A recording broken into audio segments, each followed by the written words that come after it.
is Jaybird. Woo! And welcome back to like voices. Yes, I'm fine. I'm not dying or anything. Well, I mean, I am. I mean, everyone is, but whatever. I have chocolate. Well, you might hear me eating it. I'm sorry. I'm fat. Okay. Well, not really, but God. Do I love me some chocolate? It's peppermint bark. Okay. Give me a break, okay? It's Christmas season. Well, that was really gross. I'm sorry. First word dies. My eyes slowly blink open and readjust to the brightness. What little there is. The sun is obscured by a thick layer of fog, making it impossible to estimate the time of day. I prop up my elbows and push myself up. The ground is hard and rocky, but that isn't the only reason I am eager to get on my feet. I check my surroundings. The harsh, craggy earth. What the fuck does that word mean? Craggy earth of the island is interlaced with twisting vines and gnarled branches. Or gnarled branches, if you prefer. Beside me, Bemele is still fast asleep. Hey, I got it right the first time! This episode. The guide, however, is nowhere to be seen. I realize that I don't recall seeing him lay down with everyone. It's likely he left us hours ago. There is a creeping silence here. I can't help but shudder at the hollow, aching feeling inside of me. It refuses to relent. I shift my weight back and forth, unsure of what to do with myself. Memories of last night's harrowing journey flicker through my mind. Bemele awakes suddenly, rising with alarm. My mouth opens, then shuts, and after a moment of fumbling, a word finally escapes. Hello. Good job. Bemele gives me a gentle smile and makes his way over to me. Morning. Hey, handsome. Jeez. A pocket of quiet descends over us. Bemele sighs. The atmosphere is weighing on him already. We should eat something soon. Yes. That is normal human conversation. Yes. Yes. Quite. Just a smudge my glasses. I hate that. A distinct rustling of the leaves around catches my attention. The guide appears, emerging from the thicket. Let me re-say that. The thicket. Whatever. Bemele glares at him as he makes his way over. The Nixie will not tread on land in daylight. However, being near the shoreline is still dangerous. If you leave the center of the island, remain cautious. Before the sun sets, I will be in this area. It would be wise to meet me here before nightfall. Okay. Why do you do this? Why do you do this? What is this, an interrogation? I sharply turn towards Bemele as he snarls and confronts the guide. If you had just let him follow behind us, if you had been there before, none of this would have happened. Be nice. They didn't have to die. Yeah, well, they did, and there's nothing we can really do about it now. Getting mad at the guide is not really gonna solve anything now, is it? Bemele. The guide looks away, seemingly unaffected.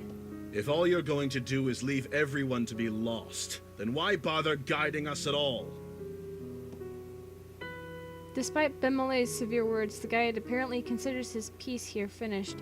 He turns towards the forested area from which he came.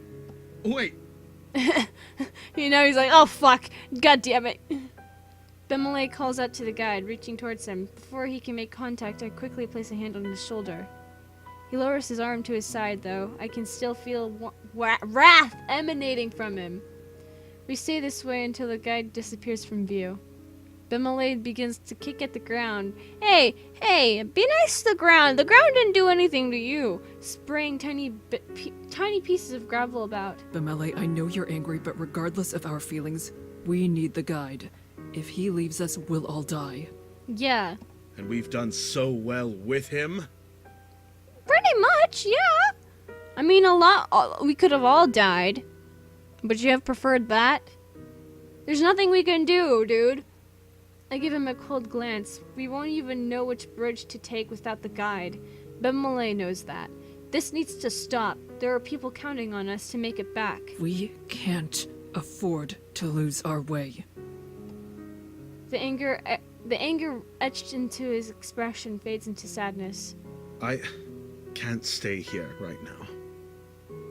Okay. Quietly, I speak. Bemele, wait. I'm going to speak with the guide. I need to be alone. Bemele, wait. I speak too softly for Bemele to hear.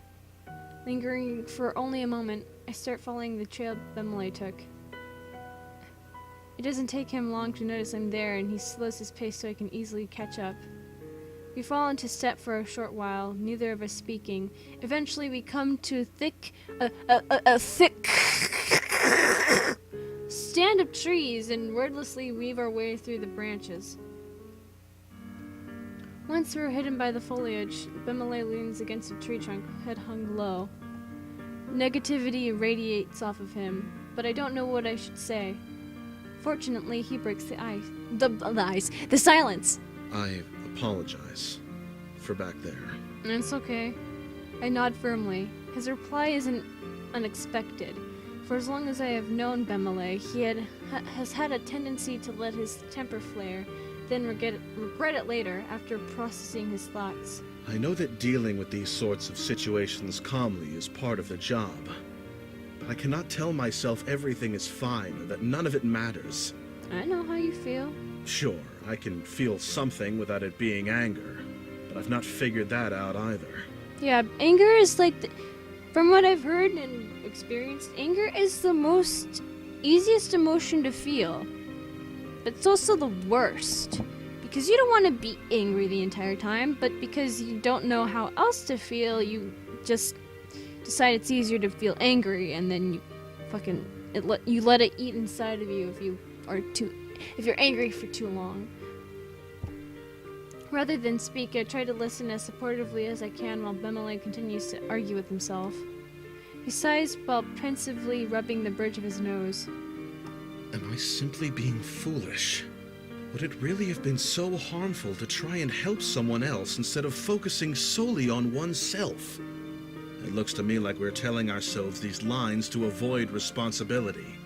You got a point, but again, there's nothing we can do now. They're both dead.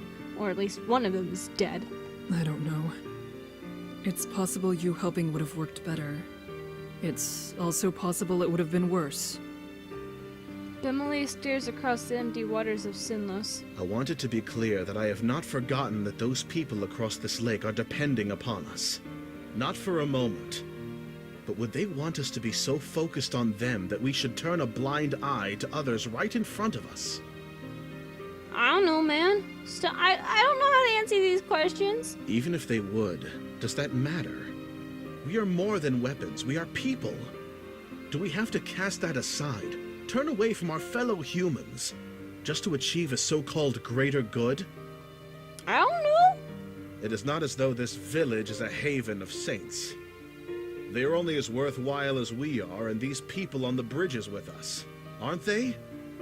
I don't know. Me! That's me right now! I don't know!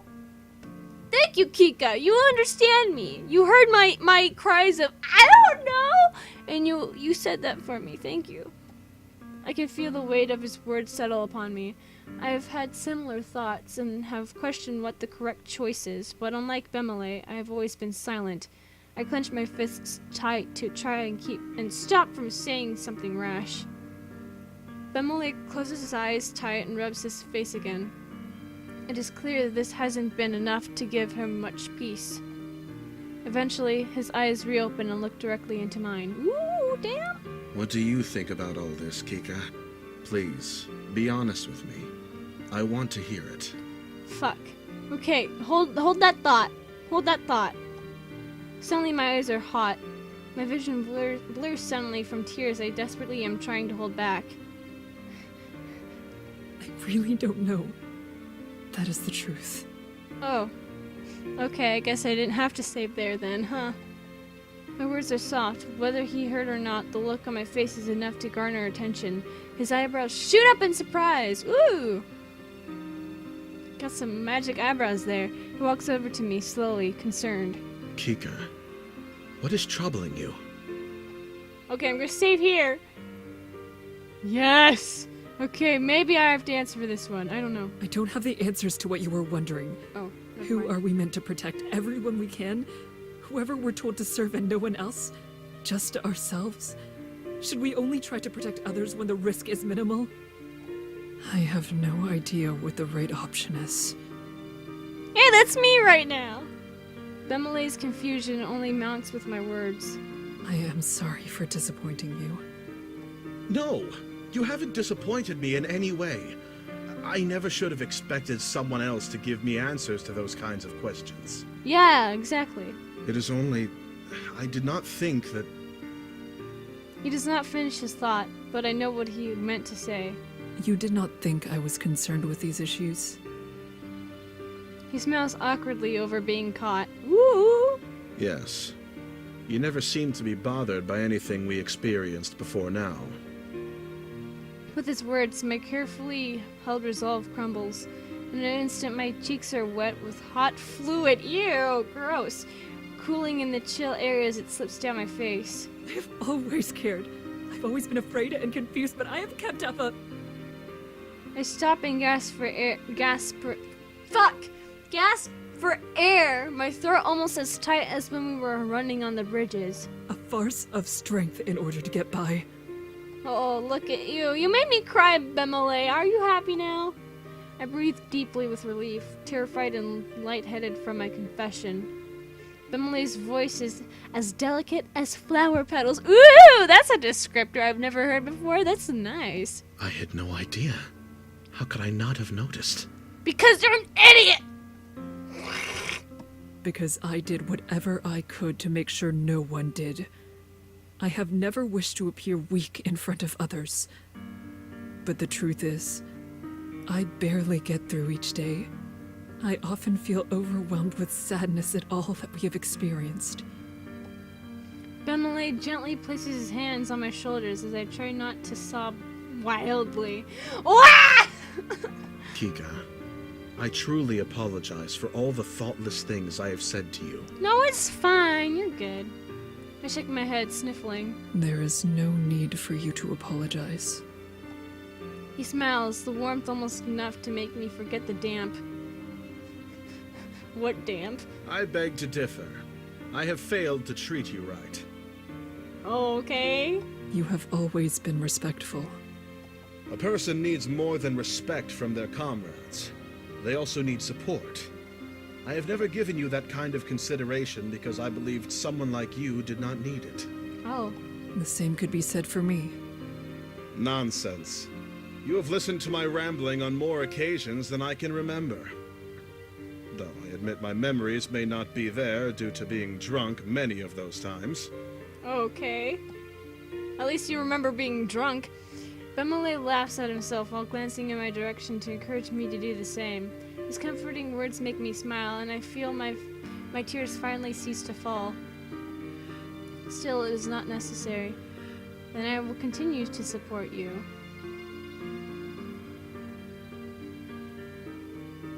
I can't save here. Then I will continue to support you. He grins wider than he has since we began this horrible journey. You have my thanks. And you have mine. Aw, cute. Abruptly, his expression becomes serious once more. I will come to answer these questions someday. But no matter what I decide, I will still put trust in your judgment. Aw. I fear I may not live up to the belief he seems to have in me, but I nod firmly. He returns my nod. Oh, good. We are both mutually nodded at each other. Perhaps we should go check how everything is on the island. Yeah, probably, yeah. That seems like something you should do. That sounds like an excellent idea. And I will accompany you, of course. Of course! Yes, exactly. Glad to hear it. Yeah, I am glad to hear it. Together we walk.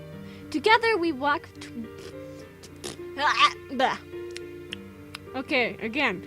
Together we walk back towards the interior of the island. Both our moods lift as we stay side by side. Aww. Bemile and I head through the wooded part of the island. There isn't anything that could be called a path, but we managed to pick our way through the bush quite well. Through a thinner stand of trees, we briefly catch sight of the guide standing on one of the beaches. He seems fine, but even though I'm sure he turned his head toward me, he makes no show of acknowledging us. It takes less time than I would have hoped for us to see all that there is on this isolated place. Now we will have spend time simply waiting. What?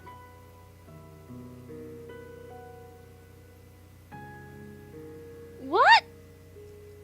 Okay, fuck.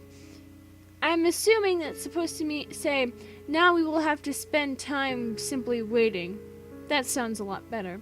A far more unpleasant task. We seat ourselves underneath a large tree at the meeting point. There's no sign of the sun setting, and I find myself becoming increasingly restless. I release a breath. I've yet to shake the dark and troubling thoughts coursing through my mind. A pat on my back grants me a moment's reprieve. It truly is just the two of us. Just the two of us. Deep sorrow stirs inside of me at that thought. However, having Bemele here with me gives at least some comfort. I lean against his shoulder and he doesn't move to stop me. We sit together quietly as we wait for the sun to descend from the sky. The sky turns orange as sunset comes upon us. As the color seems to drain from the world, being consumed by the fog, the guide makes his appearance. It's almost time. Yes, it is. I nod and feel myself grow tense. We truly are about to return to those bridges. All of us wait in an uncomfortable silence until night falls. Night settles like a shroud over the land, every inch of the world now covered in unrelenting darkness. Suddenly there is a gurgling. The water parts as the bridges of Sinlos rise, powered by the same unnatural force, creaking like they might fall apart. Honestly, guys, I think I'm gonna end this episode here. I know it's shorter than the other ones, but I feel like it's a good place to leave off at. So, with that being said, if you guys enjoyed this episode of Lake of Voices and you want to see more, then leave a like down below, leave a comment down below, share it with your friends, subscribe if you haven't, ring that notification bell, and remember, die safely. Bye-bye!